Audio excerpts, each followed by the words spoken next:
Hi everyone, this is Sylvia at Cali's Cards. Today, I'm taking part to a YouTube video hop hosted by Syberia Designs and Pear Blossom Press in a crafty collaboration to bring you a whole lot of light-up cards featuring products from both brands. In this video, I'll show you how I created this cute light-up card with those two adorable bunnies under a heart sunset and twinkling stars. For this project, I'm using the Hoppy Easter stamp set from Syberia Designs, and I'll be using the cute bunny couple. Next, I'll be using the Endless Hearts die, and as you can see, it creates multiple heart frames, but I'll be using it to create my own stencil and create that heart sunset clouds in the sky. I'm also using the Magic Stars die to create the starry sky, and I'll also use a scalloped die from the Nested Scallop Frames die set to draw the tiles on the roof. To light up the sky, I'm using the Pear Blossom Press Twinkle light, which comes with 3 blinking lights and the battery you need. And I'll also use this small stamp set with action labels to indicate where the light switch is. You'll also see me use the new T-square a lot in this video. This is a great tool to measure and align your designs on your project. And finally, I'll be using the world's best foam tape, which is an extra thick foam tape adjusted to the battery you need. And this is a wonderful product to have in your stash using lights or not, because it is fully repositionable, so you can really take your time to align your panels and even unattach them and restart before it actually sets. The backing is also super easy to remove. Alright, let's get started. I'm starting with a 4x6 inches white panel. I'm stamping the cute bunny couple at the bottom of the panel, leaving a bit of space to create the roof. I also stamped the bunnies on masking paper, fusticated around the edges, and adhered the mask on my panel to protect the image while I ink blend the background. I'm using the Pear Blossom Press T-square to create marks every ½ inch, and I'll use those marks to create the heart layers in the sky and move my stencil up in a consistent way to get even layers. So I'm using the T-square as a ruler first to mark intervals, and then as a T-ruler to align marks on both sides. Next, I'm going to create my own stencil using the Endless Hearts die, but first I'm protecting both sides of the panel with an adhesive film. This will allow to not completely die cut the various layers of hearts and also allow me to clean the stencil between colors and avoid a muddy result.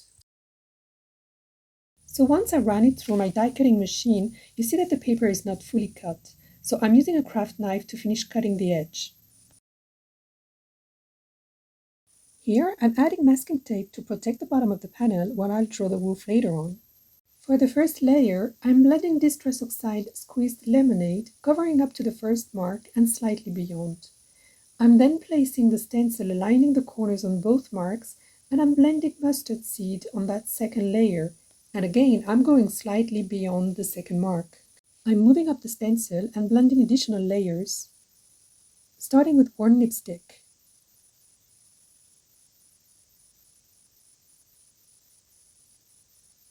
Ripe persimmon,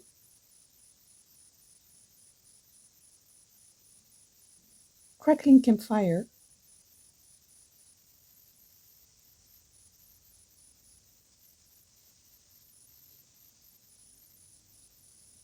and finally wilted violet. Because the last two colors are quite different, I'm spending a bit of time blending the two colors together.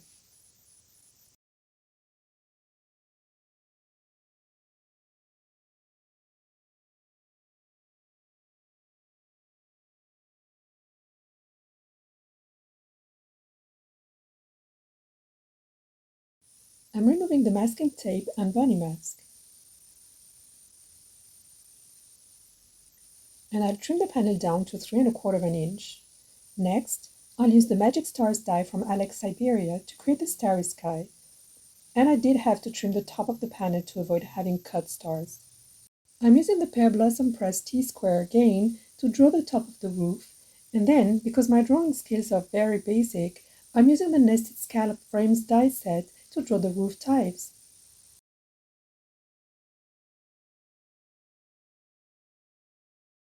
I'm finishing drawing the tiles with the help of the T-square.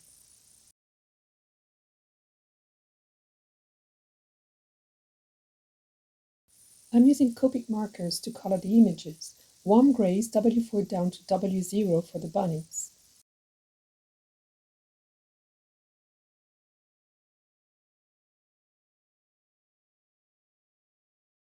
To get a nice blending, I like to blend images twice.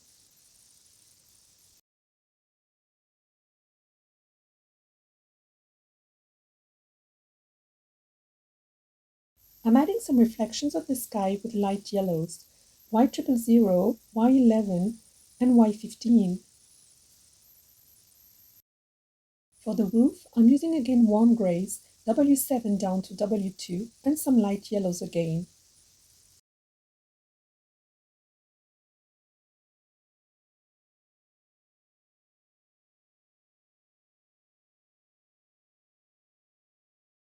Off camera, I stamped one of the tiles with the Press Here message using the Pear Blossom stamp set to indicate where the switch would be. And I also want to create a flap inside the card base to allow battery replacement. For the flap, I'll use a rectangle die, and with a T-square, I'm measuring where I should place the die to embed the switch location. I'm then opening the card base and marking those measurements inside to mark the bottom left corner of the die location. I then used washi tape to secure the die and run it through my die cutting machine, doing partial die cutting to cut only the bottom edge and sides. I then creased the top of the flap with a T-bone and scoring board. I glued a piece of yellow vellum at the back to soften the lights and adhered the sentiment on the front using the T-square to align the sentiment. I then adhered the light board at the back of the panel using double-sided tape, placing the switch over the Press Here sentiment, and I will tape each of the 3 lights behind the stars.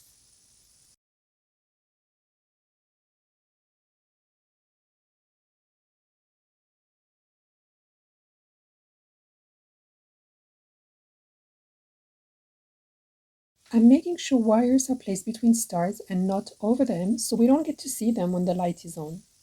I'm temporarily taping the front panel onto the card base to mark the flap opening at the back and avoid the flap when adding foam tape.